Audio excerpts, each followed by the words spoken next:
इंशाल्लाह ये क्लास में हम किर्चॉफ्स लॉस पढ़ेंगे और जो है व्हीटस्टोन एप्लीकेशन पढ़ेंगे। सबसे पहले किर्चॉफ्स के 2 लॉस होते हैं। पहला लॉ बोलेंगे किर्चॉफ्स फर्स्ट लॉ बोलते हैं, या तो करंट रूल भी बोलेंगे, करंट रूल बोलेंगे, या तो इसका और एक नाम है, ये है जंक्शन रूल बोलेंगे। जंक्शन किसको बोलते हैं? जहाँ पे पूरे कई करंट्स आके मिलते हैं ना, कोई पॉइंट है समझो, सपोज़ ये पॉइंट है ए, तो इसको बोलेंगे जंक्शन। अब बहुत आसान है, देखो कैसे रहेंगे। अब तो जंक्शन के पास जितने करंट्स आएंगे टोटल सम, उतने करंट्स वहाँ से निकलेंगे। यानी मिसाल के तौर पे अब यहाँ पे जंक्शन के पास sum of the currents coming towards the junction, junction के पास कौन से करंट्स आ रहे हैं? देखिए जो आरो, देखो आप, ये आरो है, ये आरो है, तो ये 2 करंट्स जंक्शन के पास आ रहे हैं, इनका सम यानी I1 plus I3। The sum of the currents coming towards the junction is equal to the currents going away towards from the junction. अब जंक्शन से दूर कौन से करंट जा रहे हैं? ये करंट दूर जा रहा है, ये I2 I4 और I5 जो है दूर जा रहे हैं, तो इसको लिख सकते हैं हम I2 plus I4 plus I5। तो इसको बोलेंगे हम किर्चॉफ्स फर्स्ट लॉ। कैसा लेंगे? The sum of the currents flowing towards the junction, towards a junction, is equal to the sum of the currents flowing away from the junction. उस वजह से इसको जंक्शन लॉ भी बोलेंगे और क्या बोलेंगे? करंट लॉ भी बोलेंगे। इसमें क्या होता है? चार्जेस कंजर्व होते हैं, यानी चार्जेस में कमी नहीं आ रही। बोले मिसाल के तौर पे 100 चार्जेस करंट के पास गए तो निकले सो चार्जेस भी 100 ही रहेंगे, यानी there is no change in the charges, है ना। इस वजह से कंजर्वेशन ऑफ चार्जेस बोलेंगे, यानी चार्जेस जितने थे उतने चार्जेस रहेंगे। फ्लो ऑफ चार्ज को बोलते करंट, यानी करंट में कोई चेंज नहीं आएगा, जितना करंट आएगा उतना करंट पास हो जाएगा फिर जंक्शन के पास। देखिए यही है। देखिए अभी जो पढ़ा है क्या बोलेंगे? किर्चॉफ्स फर्स्ट लॉ बोलेंगे, किर्चॉफ्स करंट रूल बोलेंगे, या तो जंक्शन रूल बोलेंगे। First law is applied to the currents at a junction in a circuit. क्या बोलेंगे?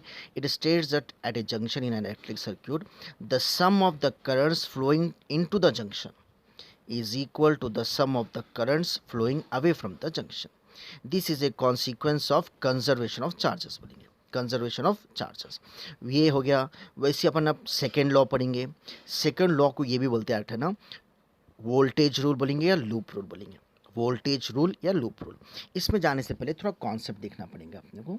सबसे पहले देखो अपने पास एक, सपोज अपने पास एक जो है, हाँ, कोई रेसिस्टेंस है सपोज, ठीक है, ये रेसिस्टेंस है, और सपोज करंट ऐसा पास हो रहा आई, ठीक है, और वोल्टेज सपोज इसका रेसिस्टेंस है आर। तो अपन कैसा करेंगे? अगर सपोज ये लूप में आप क्या कर रहे हो, वही डायरेक्शन में जा रहे हैं समझो, तो यहाँ का जो वोल्टेज है था इसको हम पॉजिटिव लेंगे। वोल्टेज का फॉर्मूला रहेगा आई इंटू आर, ये प्लस लेंगे अगर हम करंट के डायरेक्शन में गए तो, याद रखना। लेकिन अगर हम लूप में ऐसा जा रहे हैं समझो, opposite to the current flow, current flow ये डायरेक्शन में हो रहा और हम उसके ऑपोजिट में जा रहे, तो जब वोल्टेज ड्रॉप या पोटेंशियल डिफरेंस जो है इसको लेंगे माइनस आई आर से, माइनस आई आर से। तो पहला कॉन्सेप्ट ये है। दूसरा कॉन्सेप्ट क्या है? यहाँ पे देखेंगे हम सेल के पास, एक है तो सेल बोलेंगे, एक से ज़्यादा है तो इसको बोलेंगे हम बैटरी, ठीक है। तो कभी भी करंट फ्लो कैसा था? ये छोटा जो होता है ये नेगेटिव टर्मिनल बोलते हैं, ये बड़ा जो होता है इसको पॉजिटिव टर्मिनल बोलेंगे, और हमेशा पॉजिटिव टर्मिनल से करंट का फ्लो बताएंगे, flow always from the positive terminal. तो ऐसा है ना, अगर हम जो है लूप में ऐसा जा रहे हैं कि नेगेटिव के पास पहले पहुंच रहे हैं हम, नेगेटिव के पास, यानी लूप में ऐसा जा रहे हैं हम, तो नेगेटिव मिला, नेगेटिव मिला तो हम नेगेटिव है ना माइनस वोल्टेज बताएंगे, माइनस से बताएंगे वोल्टेज को। और अगर सपोज हम ऐसा जा रहे हैं कि लूप में जो है पॉजिटिव पहले मिल रहा हमको, सपोज ये लूप में ऐसा जा रहे हैं हम, तो हमको पॉजिटिव टर्मिनल मिल रहा, तो हम जब यूज़ करेंगे पॉजिटिव वोल्टेज, पॉजिटिव वोल्टेज। तो ये हो गया वोल्टेज के बारे में। अब यहाँ पे सेकेंड लॉ में क्या रहेंगे? देखिए आप, sum of the voltages around a loop, ये पूरे लूप में अगर हम फिरेंगे तो सम ऑफ द वोल्टेजेस, या तो वोल्टेज ड्रॉप बोलो या potential difference of a circuit closed path is zero. इसके बारे में देखिए आप कैसे बोलेंगे? Kirchhoff second law states that the sum of all voltage, the sum of all voltage changes around a close path, along a closed path in a circuit is zero। यानी ये पूरों का वोल्टेज अगर सम करेंगे तो ज़ीरो रहेगा। अब इसको practical बताऊंगा मैं। सपोज इसको लूप बना देंगे हम ए बी सी डी। तो लूप कैसे लिखना? ए से स्टार्ट करो, ए से बी जा रहे, बी से सी जा रहे, सी से डी, फिर डी से ए। जो वर्ड से स्टार्ट करे वही वर्ड पे ख़त्म करना। तो ये लूप क्लोज लूप बोलेंगे A B C D A. अब यहाँ पे क्या करेंगे अपन? सपोज ए से पास हो रहा हूँ मैं, ए से ऐसा जा रहा हूँ मैं, तो करंट का डायरेक्शन भी यही है ना भाई। करंट का डायरेक्शन कैसा बताते हैं हम? पॉजिटिव से बताते हैं। तो करंट का डायरेक्शन भी वही है, हमारा जाने का डायरेक्शन भी वही है। तो ये R1 का जो वोल्टेज है इसको हम पॉजिटिव बताएंगे, आई R1, आई आर वन हो गया। अब इसके बाद फिर यहाँ से बी से आगे जब जाएंगे तो सेकेंड रेसिस्टेंस मिल रहा है हमको आर टू। तो डायरेक्शन ऑफ करंट भी यही है और हमारा है ना, हम जो लूप में जो मूव हो रहे हैं वो भी वही डायरेक्शन है, इस वजह से इसको भी प्लस यूज़ करेंगे। वोल्टेज का फॉर्मूला क्या रहेगा, आई आर टू। अब इसके बाद यहाँ से सी से जब आगे जा रहे हैं हम डी से, फिर यहाँ पे बैटरी मिल रही है हमको, है ना, सेल मिल रहा। लेकिन सेल के पास जब जा रहे हैं हम तो पहले नेगेटिव मिल रहा है हमको, नेगेटिव है ना, ये छोटा क्या होता है, नेगेटिव वाला होता। इस वजह से इसके वोल्टेज को माइनस वी से बताएंगे, इक्वल्स टू जीरो। तो ये हो गया, क्या हो गया, किरचॉफ सेकेंड लॉ। तो एक बार पढ़ लो, किरचॉफ सेकेंड लॉ क्या बोलते हैं, इसको वोल्टेज रूल भी बोलते हैं और लूप रूल बोलते हैं। Kirchhoff voltage law states that the sum of all voltages changes around a closed path along a closed path in a circuit is zero। यहाँ पे है ना, ये लॉ को क्या बोलते हैं, consequences of both charges conservation and the conservation of energy। Voltage और भी कन्वर्ट, यहाँ पे क्या हो रहा है, एनर्जी कंजर्व हो रही, यानी एनर्जी में चेंज नहीं आ रहा, पहले जो एनर्जी रहेंगे बाद में वही एनर्जी भी कंजर्व हो रही है और चार्जेस भी कंजर्व है। अब ये अप्लाई करते हैं हम व्हीटस्टोन ब्रिज के लिए। व्हीटस्टोन ब्रिज क्यों यूज़ करते हैं, टू फाइंड अननोन रेसिस्टेंट। अपने को कोई रेसिस्टेंस मालूम करना रहा तो उसको यूज़ करते हैं हम व्हीटस्टोन को। व्हीटस्टोन के बारे में देखेंगे अपन। अब देखिए ये फिगर है, ये व्हीटस्टोन का फिगर है। अब व्हीटस्टोन के फिगर में देखो कैसा बताएंगे, अभी बताया ना मैं, सपोज़ यहाँ पे दो यूज़ करें, बैटरी है, तो करंट कैसे बताएंगे हम, पॉजिटिव से बताएंगे करंट को। सपोज़ ये करंट पास हो रहा, ये करंट पास हो रहा। अब इसको जो है यहाँ से जब जाएगा तो यहाँ से दो वायर्स हो रहे ना, यहाँ से लग जाएगा, यहाँ से लग जाएगा। तो एक को हम I1 से बता रहे, दूसरे को हम I2 से। अच्छा, इसका डिस्क्रिप्शन क्या है भाई, a Wheatstone bridge consist of 4 resistances. कौन से है, R1, R2, R3 and R4। ये 4 रेसिस्टेंसेस है ना। ए और सी के बीच में क्या है बोलो, ए यहाँ पे है और सी यहाँ पे है। ए और सी के बीच में हम क्या करें, एक सेल या बैटरी को लगा देंगे, ए और सी के बीच में। और बी यहाँ पे है, देखो बी और डी के बीच में एक जी का मतलब क्या था, गैल्वेनोमीटर। गैल्वेनोमीटर, गैल्वेनोमीटर क्यों यूज़ करते हैं, to detect the current, current कितना पास हो रहा देखने के लिए गैल्वेनोमीटर यूज़ करते हैं। तो बी और डी के बीच में हम क्या कर रहे हैं, गैल्वेनोमीटर यूज़ कर रहे हैं। और ए और सी के बीच में क्या कर रहे हैं, हम बैटरी यूज़ कर रहे हैं। ठीक है, अब ये जो करंट फ्लो हो रहा, यहाँ पे और से देखिए, यहाँ पे एट पॉइंट ए करंट क्या हो रहा है, I1 इधर जो पास हो रहा है इसको I1 से बता रहे हैं, इसका रेजिस्टेंस R1 ले लिया हम। और यहाँ पे जो जा रहा R2, इसका रेजिस्टेंस लिया R2।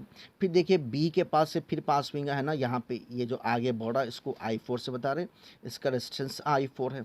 और यहाँ पे डी के आगे जो करंट जा रहा है इसको I3 से बता रहे हम, और इसके रेजिस्टेंस को R3 से बता रहे।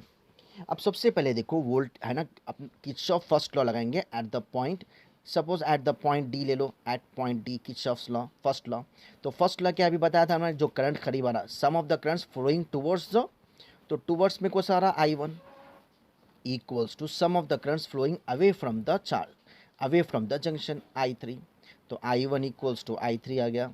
वैसे एट द पॉइंट बी ले लो, applying Kirchhoff first law at the point B, तो I2 उसके करीब आ रहा है इसलिए I2 इक्वल्स टू, उससे दूर जा रहा सो कौन सा है, I4। अब ये दोनों को डिवाइड कर लो, अगर ये दोनों को डिवाइड कर लेंगे हम तो I1 by I2 equals to हो जाएगा I3 बाई I4। इसको नोट कर लो, इसकी बाद में जरूरत पड़ती, I1 by I2 equals to I3 by I4। अब वैसे किरचॉफ लॉ अप्लाई करेंगे अपन। सेकेंड लॉ, सेकेंड लॉ क्या है, दो लूप्स के से एक लूप यूज़ करेंगे हम, A B D A। अच्छा, दूसरी बात रखना, ये जो गैल्वेनोमीटर है इसमें से करंट फ्लो को हम ज़ीरो बना देंगे। तो IG है ना, IG इक्वल्स टू ज़ीरो का मतलब क्या है, इसको बोलते हैं बैलेंस व्हीटस्टोन। बैलेंस व्हीटस्टोन का मतलब क्या है, गैल्वेनोमीटर में से जो करंट पास हो रहा है उसको ज़ीरो कर दिया। गैल्वेनोमीटर में से जो करंट पास हो रहा, एक्चुअली सपोज यहाँ से करंट पास हो रहा तो इसको IG को ज़ीरो बना देंगे हम। तो पहले कौन सा लूप ले रहे हैं हम, ABDA। ठीक है, तो अब कैसा करेंगे, सबसे पहले ए से बी जा रहे तो करंट भी वही डायरेक्शन में फ्लो हो रहा है ना, करंट भी वही डायरेक्शन में फ्लो हो रहा, अपना भी डायरेक्शन वही है ए से बी का, इसलिए इसका वोल्टेज ड्रॉप क्या लेंगे हम, I2 इंटू R2 प्लस लेंगे। ए से बी गए, जब बी से डी जा रहे तो गैल्वेनोमीटर में से यूज जा रहे हम, तो गैल्वेनोमीटर का करंट जीरो है ना, इस वजह से ये जीरो है आता, गैल्वेनोमीटर का करंट जीरो ले। अब बी से जब ए को जाएंगे तो करंट के ऑपोजिट आया हो, करंट ऐसा जा रहा और हम डी से ए जाएंगे तो इसके ऑपोजिट आ रहे, इसलिए इसको माइनस यूज़ करेंगे, I1 R1 equals to zero. एक काम करो, ये I1 R1 यहीं पर रख लिया, समझो माइनस I1 R1, ये आई उधर लिखी जाओ, सॉरी आई है, I1 नहीं है, आई है ना ये, हाँ I1 है सॉरी, तो यहाँ पे I1 यहाँ पे क्या है I2 है sorry, I2 R2 plus I1 R1 equals to 0। तो minus I1 R1 equals to उधर लेके जाओ, ये माइनस I2 R2 आता, माइनस माइनस कैंसिल, ये I2 उधर ला लो डिवाइड हुआ था, I1 by I2 equals to R2 by R1, इसको नोट कर लो सेकेंड सपोज। वैसे ही दूसरा लूप यूज़ करेंगे हम, B second law for the loop BCD, B से सी, फिर सी से बी से सी जाएंगे, फिर सी से डी जाएंगे, फिर डी से बी।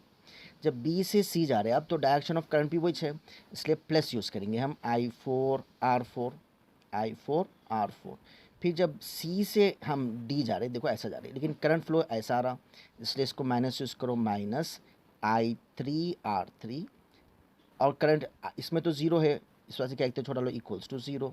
तो इसमें से भी ऐसा अमाउंट कर लो, minus I3R3 equals to minus I4R4, minus minus cancel, ये हो जाएगा I3/I4 इक्वल्स टू क्या आएगा R4/R3।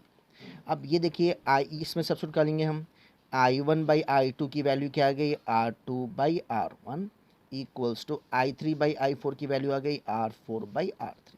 तो इसको बोलते हैं balance Wheatstone, R2/R1 equals to R4/R3। इसको उल्टा कर लो, अच्छा था, दो साइड पे उल्टा कर ले सकते हैं। तो ये नोट कर लो last one, R1/R2 equals to R3/I4। तो इसको बोलेंगे बैलेंस व्हीटस्टोन। ये कब यूज़ करते हैं, सपोज इसमें से तीन रेसिस्टेंस मालूम है अपने को, एक अननोन रेसिस्टेंस है सपोज R3, तो ये जब तीनों की वैल्यू सब्सक्राइब तो चौथा अननोन रेसिस्टेंस आता।